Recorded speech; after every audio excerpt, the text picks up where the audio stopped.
This isn't a nature reserve, it's Pandora's box, a continent covered in 3 kilometers of ice.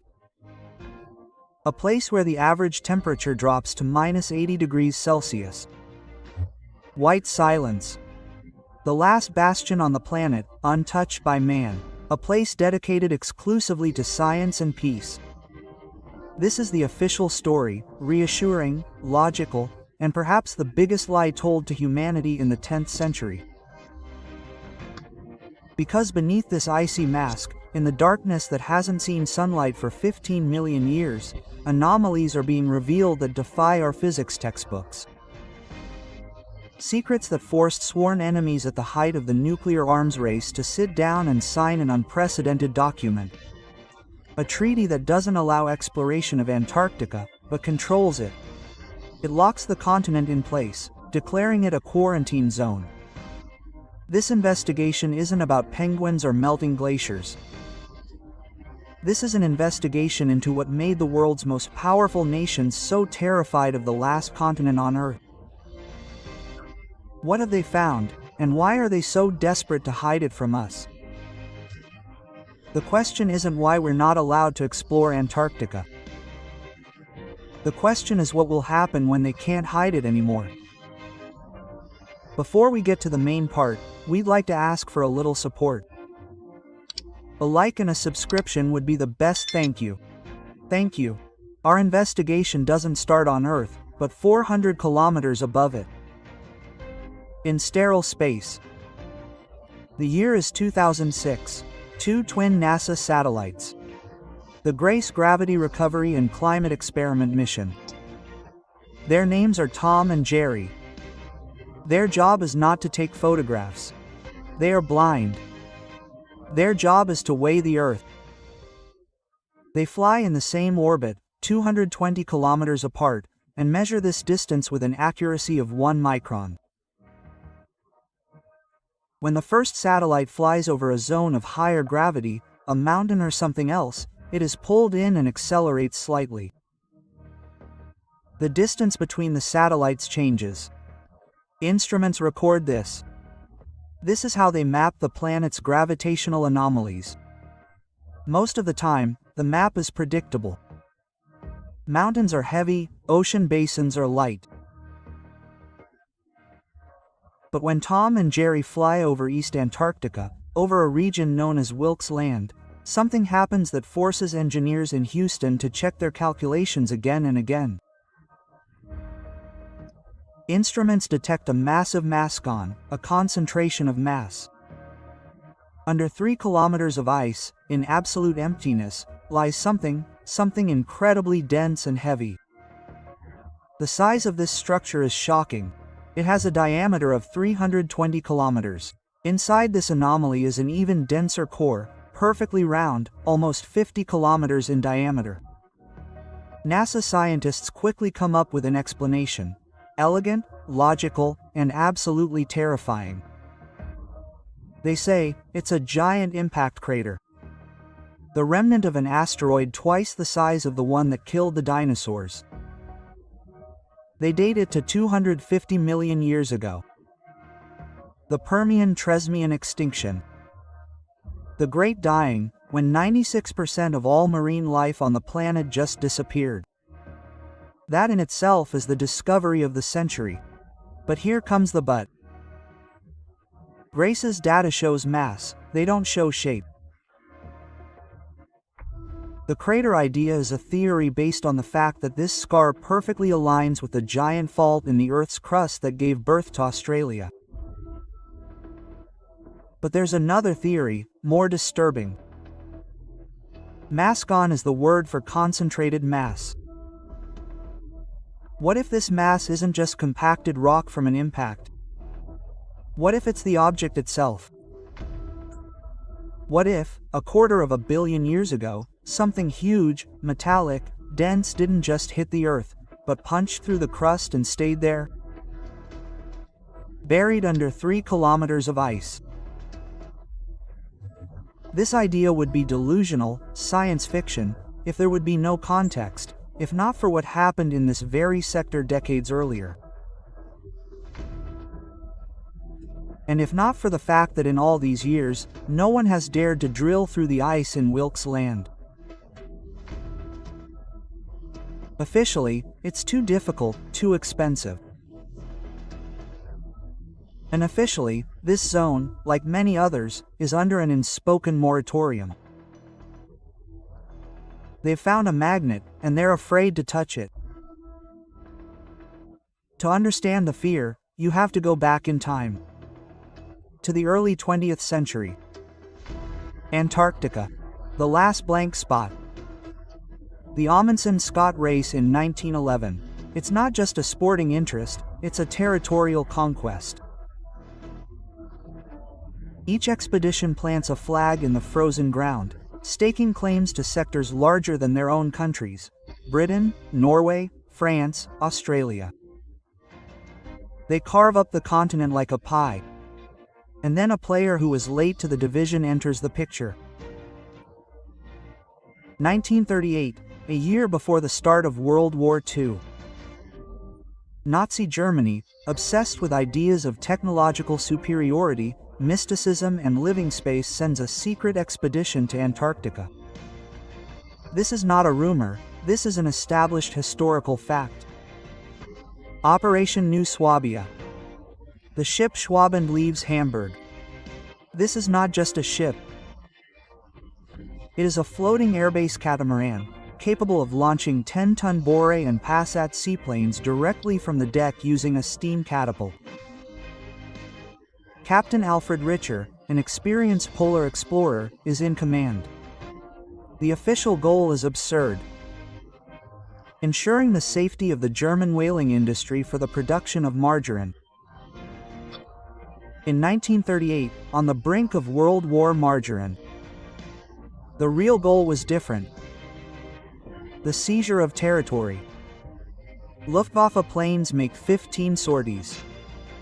They photograph more than 600,000 square kilometers. They drop thousands of pennants with swastikas. They call this land New Swabia. And they find something that does not fit into a picture of an icy hell. The Schermacher Oasis. An ice-free area of 35 square kilometers. In the heart of the icy continent are dozens of freshwater lakes. The temperature is 10 to 15 degrees Celsius higher than in the surrounding area. Richashard reports to Berlin, mission accomplished. But what were they really looking for? This is where the facts end and the security zone begins. After the war, rumors began to circulate about Base 211, a secret refuge in the warm caves beneath the Schermacher Oasis, and that the last, most elite units with access to miracle technology had gone there on submarines.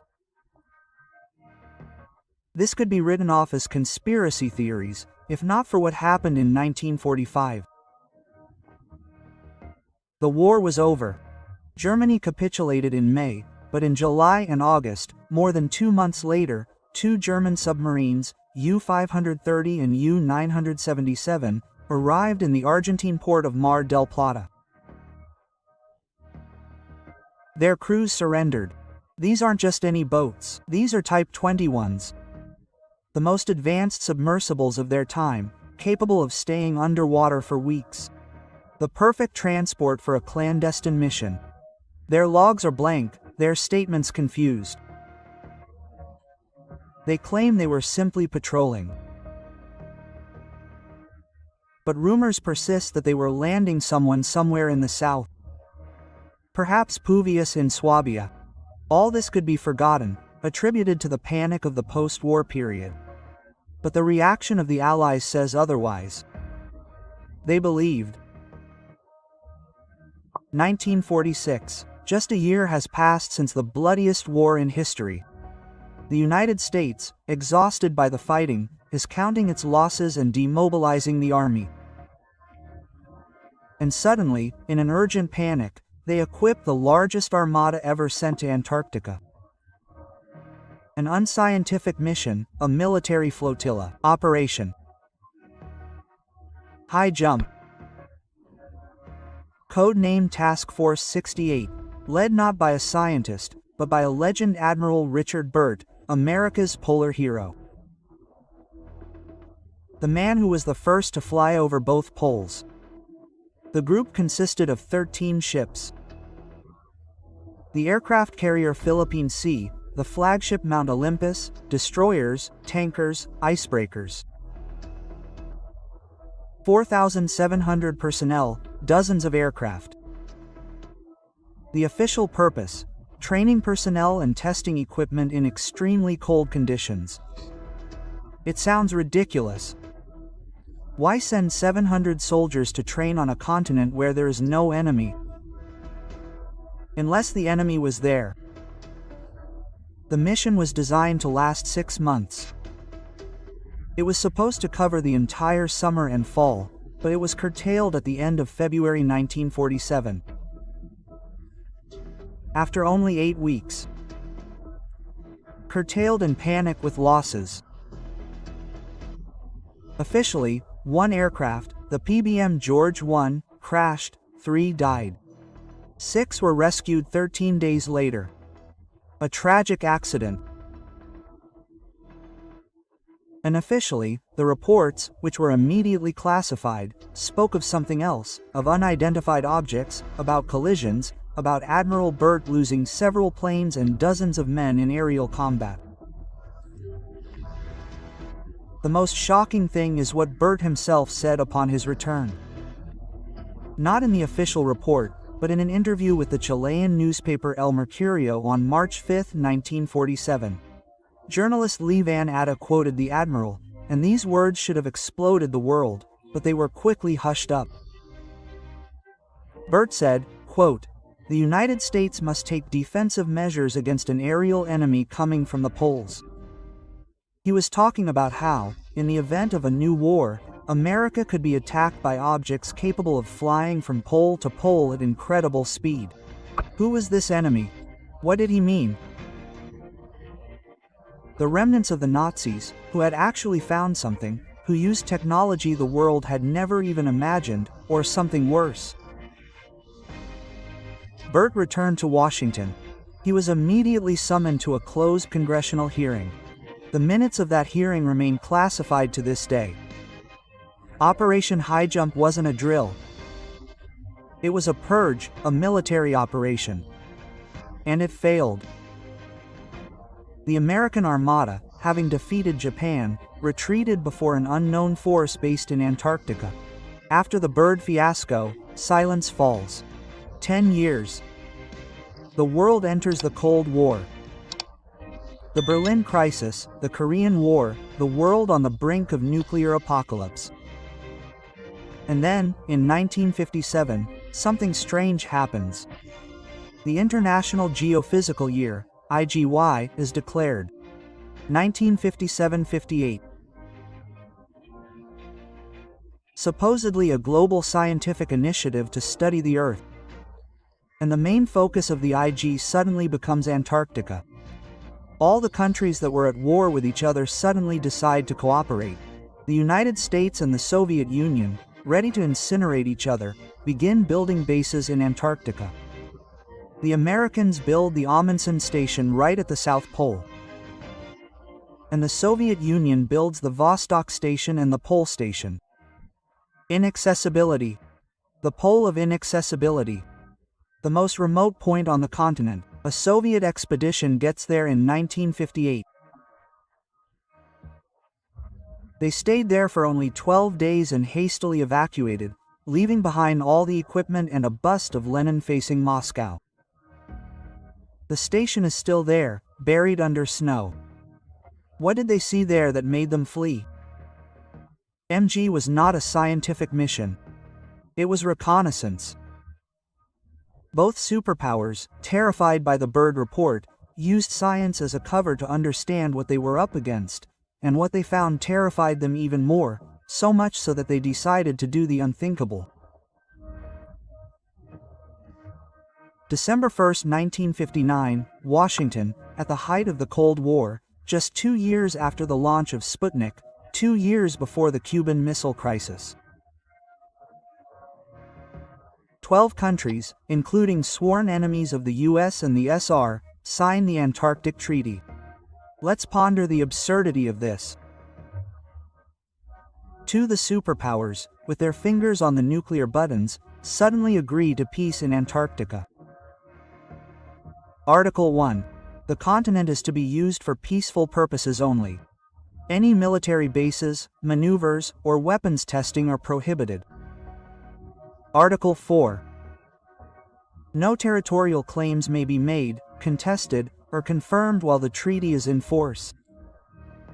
The entire continent, rich in resources that are only just beginning to be understood, is simply taken out of the game. Article 5. Any nuclear explosions or disposal of radioactive materials are prohibited.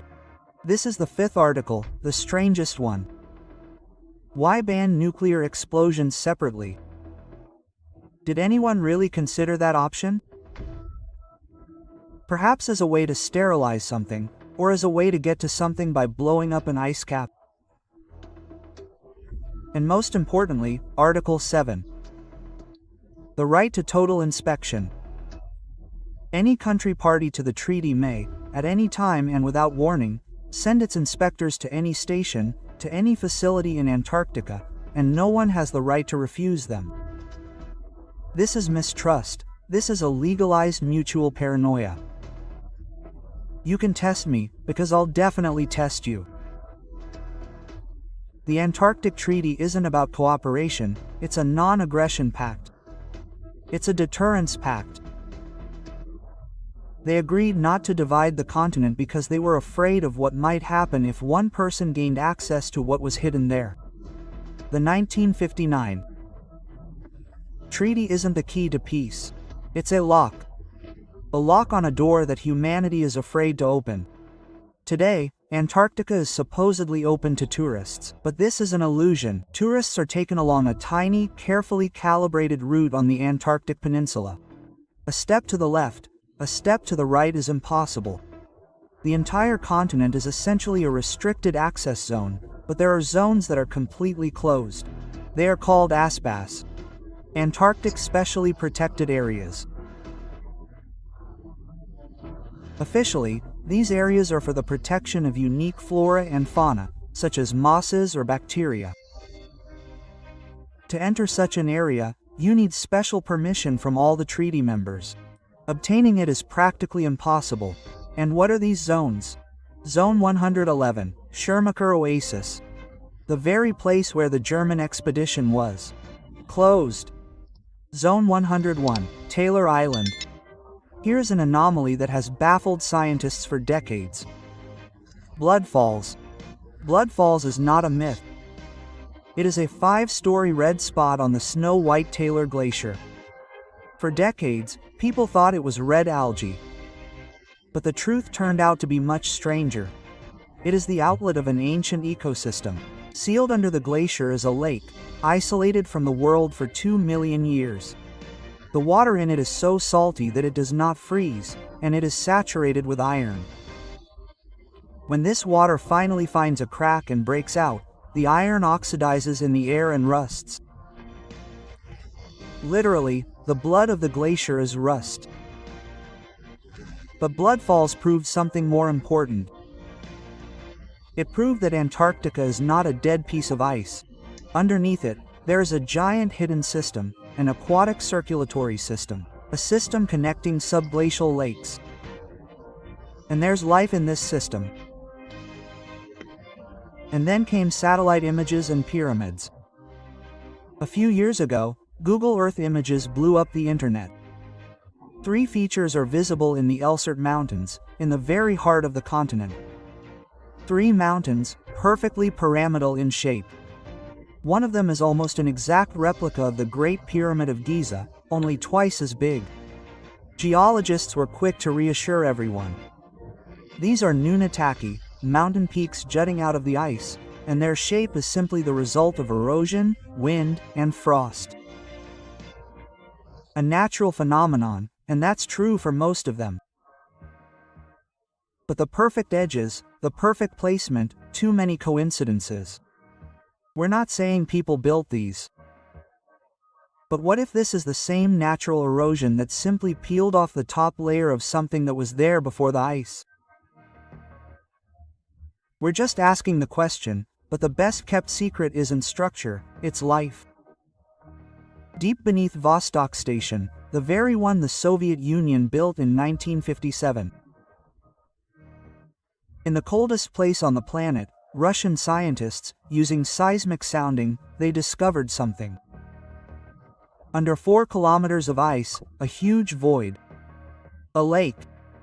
Lake Vostok. A gigantic freshwater reservoir the size of Lake Ontario. Its surface area is 15,000 square kilometers. The depth is up to 1,000 meters. And it was cut off from the rest of the world, from sunlight, from the atmosphere, for at least 15 million years. This is not just a lake, it is a time capsule. An ecosystem that developed in complete isolation. A world that took a different evolutionary path. Decade. Russian scientists drilled through the ice slowly, centimeter by centimeter. They used special pure kerosene to keep the borehole from freezing. And all these decades, the international scientific community stood over them, shouting, "No. You pollute, you kill the relic world." Or they were afraid not that we would pollute the lake, but that the lake would pollute us. On February 5, 2012, drilling stopped. The drill touched the water. The pressure below was so monstrous that the lake water, supersaturated with oxygen, shot up the borehole like a champagne cork and immediately froze, creating an ice seal. Scientists raised this core, the first sample of relic water. And then something strange began. DNA was found in the very first samples, but it was not just DNA. The head of the Russian expedition, Valery Lukin, was cautious. He talked about extremophiles, but in the labs they found more than 3,500 unique genetic sequences. Most of them were bacteria. But some did not match anything in the world database. In the database, there was a mention of the DNA of multicellular organisms, the remains of crustaceans, or something living. And then came silence. The drilling program was abruptly curtailed. Funding dried up. The flow of information ceased. Lake Vostok was sealed again. We were told it was to preserve the ecosystem. But what if it was for our safety? What if 15 million years of isolation had given rise to something we have no immunity to? What if Antarctica isn't just a continent, but a giant petri dish? And the treaty signed in 1959 was signed to keep this infection from getting out. If you think all this is history, a story about Nazis and the Cold War, you're wrong. Antarctica's most disturbing mystery is happening right now. The ANITA Antarctic Impulsive Transient Antenna Project. It's not a station, it's a giant detector carried on a balloon 37 kilometers above the ice cap. Its job is to catch neutrinos, ghostly particles. They come from space, from exploding stars, and fly through matter without noticing. Billions of neutrinos pass through your body every second and through the entire Earth. They interact with almost nothing. They catch the rare high-energy neutrinos that do crash into the ice. But there are rules. They come from above, from space. In 2016 and 2018, ANITA detected 2 incredible signals, 2 neutrinos with monstrous energy. But they weren't coming from above, they were coming from below. They flew out of the ice. Physicists around the world clutched their heads. It was impossible. According to the laws of physics, a neutrino of such high energy couldn't pass through the entire planet. The Earth is opaque to it. It would have crashed into something in the core. There was only one explanation, so outlandish that they were afraid to say it out loud. These particles didn't come from space. Their source is inside Antarctica, a powerful particle generator, unknown to science, that shoots them upward from under the ice. At first, they thought it was an instrumental error, but then the data was verified by the IceCube Observatory. And it confirmed, the anomaly is real. Scientists still can't explain it. They talk about sterile neutrinos, about dark matter. They're looking for any explanation except one.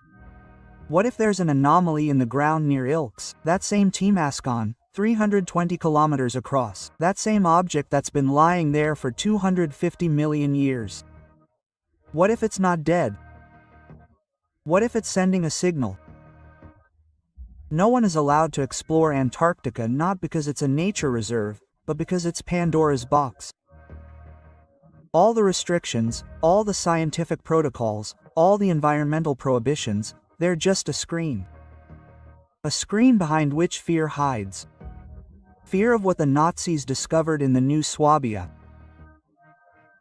Fear of what Admiral Byrd encountered in 1947. Fear of what sleeps in Lake Vostok. Fear of what shoots neutrinos from under the ice. And fear of what is buried under Wilkes Land. It's not just one secret. It's a system, a global quarantine, established in 1959. To keep humanity from learning a secret that could destroy or change it forever.